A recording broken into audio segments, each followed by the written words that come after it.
من بۆ خۆم وام کە زۆر جار دیفاع لە هەرێم دەکەی خەڵکێک ئەوەندە ڕقی لەم حکومڕانانێ وای لێ تۆ حکمی کوردیشی ڕق لێ ئەوە جارێکی لە کۆڕی ترا باسم کردو بەڕاستی یعنی ئێمە پێم وانییە هیچ کوردێک نەبێت لەگەڵ مافی تاریخ و نووسین و دەوڵەتدا نەبێت تا دەوڵەتمان نەبێت کەرامەتمان نییە لە لەحزەیەکە هیچ نین لە لەحزە فەرموو لە ڕۆژاوا هەموو شتێک بووین بەڵام لە لەحزەیەکە لەبەر بە وەزعانە ئاوامان لێ هات بۆیە تاقە حەلێک هەر مافی تاریخ و نووسینە ئەگەر ئەوە نەبێت دەبێت ئێمەم ئەگەر نەتوانین دەوڵەت دروستکەین و ئەم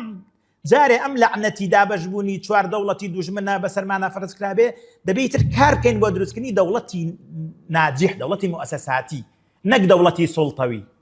چکە لە وەکو باسیشم کرد لە سەرەتا ئەگەر دەوڵەتی سوڵتەوی دروست بێ هەمومان زەرمەندین بە قەومە سەردەستەکانیشەوە خۆ یەک قەومی سەردەست لێمە باشتر نییە وەزعی نە فارس نە تورک نە عەرەب نایە بەڵام بەڕاستی دەبێت ئیتر ئەمە بێ بە دەرس کە ئەگەر نەتوانین سەر بەخۆبین دەبێت کارکەین بۆ دروستکردنی دەوڵەتی مؤسساتی دەوڵەتی قانون دەوڵەتی دەستور